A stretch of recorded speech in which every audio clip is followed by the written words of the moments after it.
Well, good morning, my dear students. Welcome to your chemistry class. As you have already studied about the properties, chemical properties of haloalkanes in your previous lecture.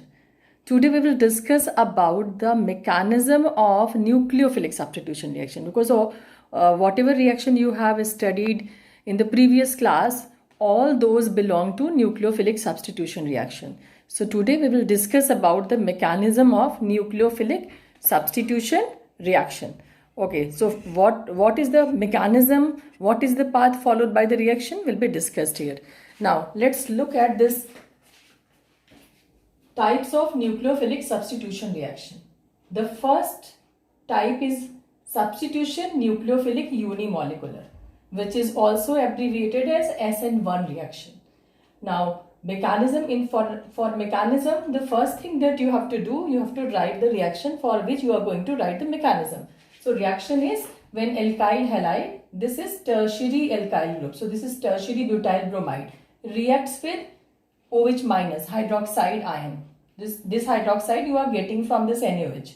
So when alkyl halide reacts with hydroxide ion, you will get this compound, which is alcohol. It means this Br is replaced by OH. So OH minus is a nucleophile. So this nucleophile replace Br from alkyl halide to give you alcohol plus halide ion. Now this is substitution nucleophilic unimolecular. Why is it called unimolecular reaction? Because the rate of reaction depends upon the concentration. The square bracket means concentration. Rate of reaction depends upon the concentration of only one of the reactant. Two reactant you are having here, but it does not depend upon both the reactant. It depends upon the concentration of one of the reactant. Now this reaction, as you can see, it has two reactant, but rate of reaction depends upon only one reactant. It means the reaction takes place in two steps. Step 1. In step 1, the alkyl halide will undergo ionization to give a carbocation. Now this reaction is slow. This step is slow, and the slowest step is called the rate determining step. Now this is the first step where you are getting the carbocation. Now come to the second step. The carbocation is attacked by the hydroxide ion. Here you have got this Br minus ion also. In addition to this, you have got Br minus ion. Now this carbocation is now attacked by OH minus ion to give you alcohol. So this is the mechanism of the reaction. So reaction takes place in two steps. Step 1 में ionization हो रहा है, and for the cleavage of this carbon bromine bond, the energy required is obtained by solvation of bromide ion. For solvation of bromide ion, this reaction occurs in the presence of polar protic solvent. Because in polar protic solvent, the solvation of this bromide ion will take place, और उससे जो energy आएगी वो इस bond को break करने में utilize होगी. So this is very important to write while writing the mechanism, that this reaction occurs in the presence of polar protic solvent. Now in step 2, as you can see, this OH minus ion attacks the carbocation to give you alcohol. Now when it comes to what is the order of reactivity of different alkyl halide towards this SN1 reaction. So if you will look at the reaction, you will find this is the carbocation on which nucleophile attacks. यानी जितनी आसानी से ये carbocation बनेगा उतनी आसानी से OH minus उस पर अटैक करेगा. It means the rate of reaction या जो SN1 रिएक्शन है, it depends upon the stability of the carbocation. Out of primary, secondary and tertiary carbocation, as you have already studied in class 11. Tertiary carbocation is more stable, then secondary and then primary. It means the alkyl halide, if you are having different types of alkyl halide, कौन सा alkyl halide fast reaction देगा SN1, जो tertiary होगा, then secondary and then primary. So this is the order of reactivity of different alkyl halide in decreasing order. Greater the stability of carbocation, greater will be its ease of formation, and hence faster is the reaction. Therefore, tertiary alkyl halide is more reactive towards SN1 reaction, and primary alkyl halide is least reactive towards SN1 reaction. For the same reason, allylic and benzylic show high reactivity towards SN1 because of the stability of the carbocation.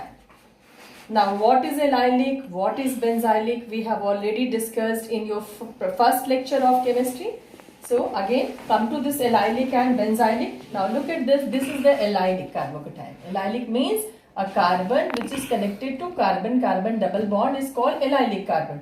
So, if you will look at this carbon, here as you can see, this is CH2. Now, the carbon is carrying the positive charge is the allylic carbon. So, this will undergo resonance. So, as a result of resonance, this positive will come on this carbon atom. So, because of the resonance, the allylic carbocation is stable, or stability of carbocation decides this reaction. In the same manner, if you will take the benzylic carbocation, what is benzylic?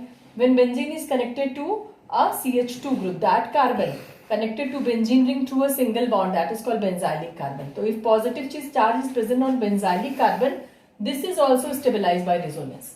As you can see, through the resonance, this positive will get inside the benzene ring. Positive from here, it comes to here, then it comes to here, and then here. It means this carbocation is stabilized by resonance. So, for the same reason, yani because of the stabilization of this carbocation, they are very stable, hence they are easily formed. So, out of alkyl halide, tertiary is most reactive, and you can say benzylic and allylic, they are also very reactive towards SN1 reaction because of the stability of the carbocation. So, this is about the SN1 reaction where the mechanism depends upon the stability of the carbocation. Now, come to alkyl halide. Reactivity of halide. Now, as you know, in halide we have different type of halide. We have Ri, we have RBr, RCl and Rf. But as you know, this bond has to be broken.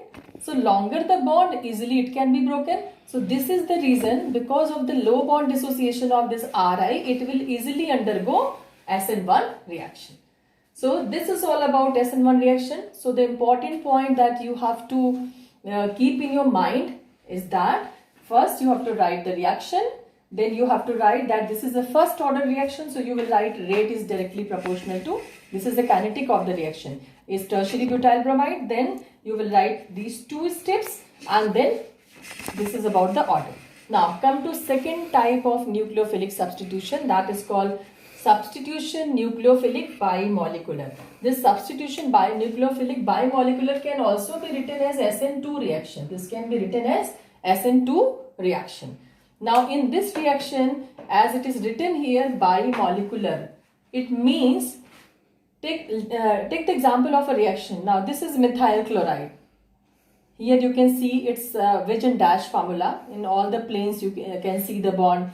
This carbon hydrogen in this plane, this is another plane. So, this is wedge and dash formula. So, when this methyl chloride react with OH minus ion, you are getting a transition state, and this immediately dissociate to give you the product. This is the product that you are getting. But look at both the reactant and the product. In this case, the reactant, the Cl bond is present on this side and 3 hydrogen are present on this side. But in the product, you can see the Cl, in place of Cl, this OH comes. This bond is present this side, and all the 3 bonds are present in inward direction.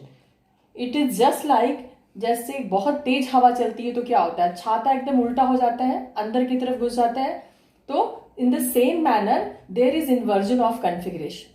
So this is called inversion of configuration. So in SN2 reaction, the rate of reaction is directly proportional to the concentration of both the reactants, CH3Cl and OH minus ion.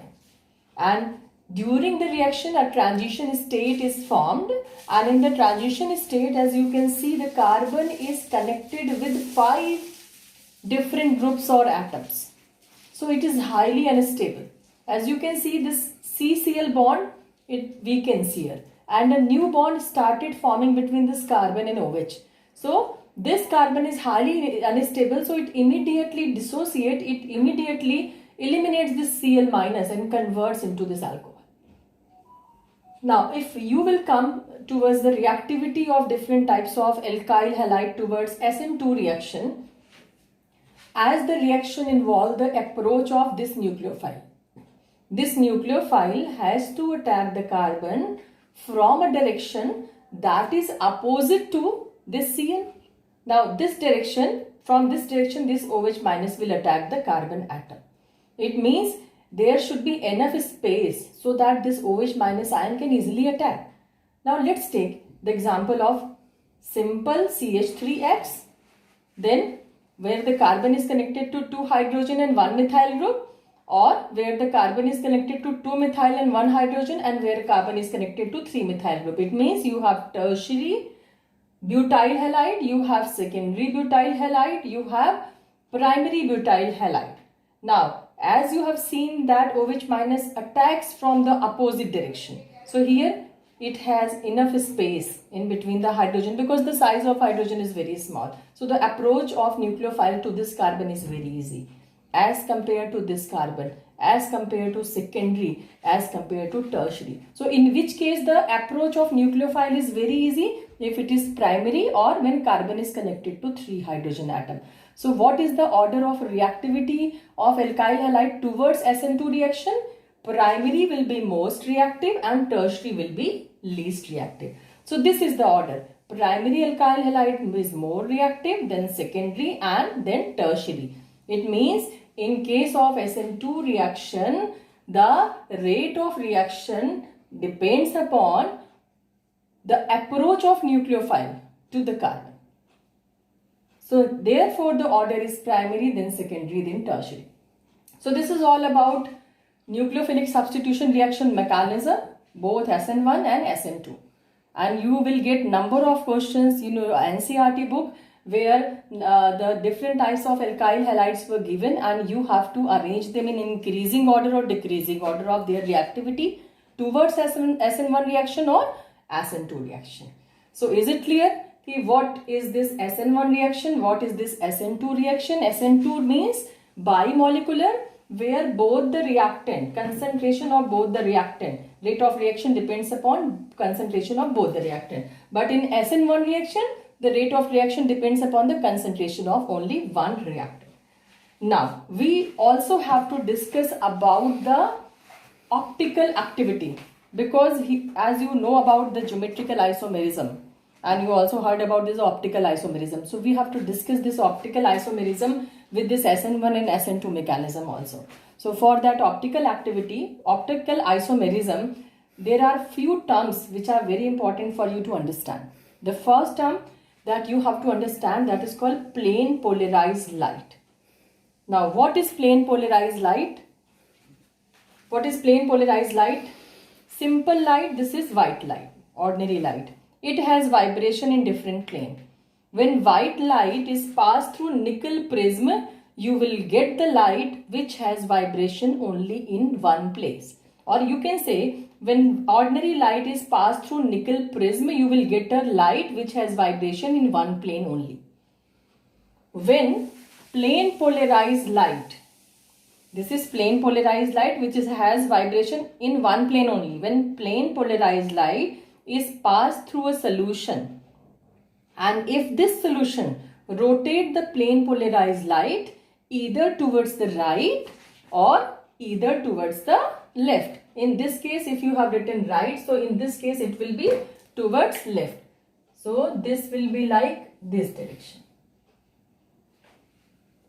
So if the plane polarized light is passed through the solution of certain substance, and if it is rotated towards right side or left side, such type of compounds are called optically active compound.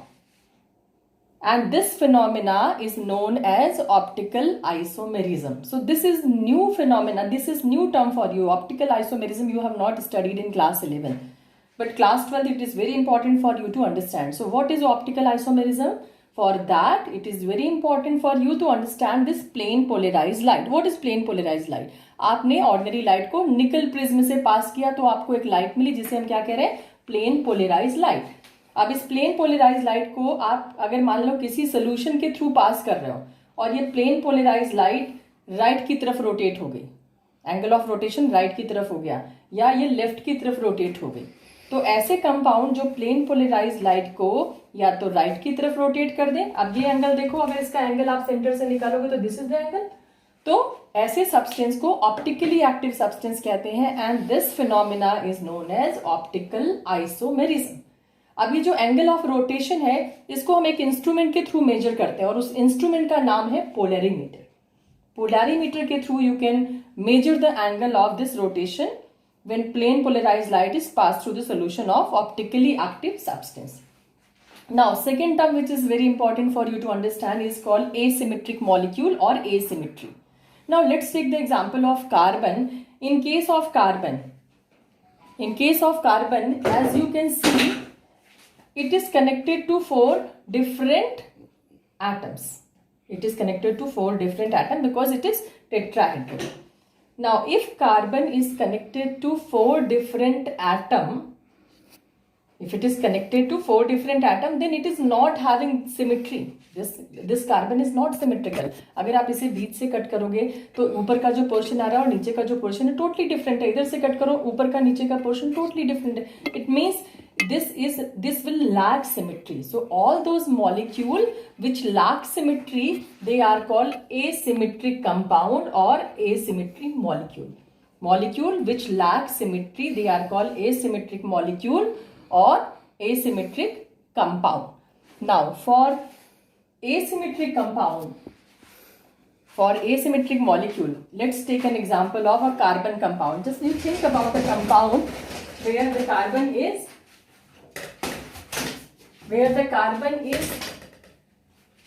asymmetric.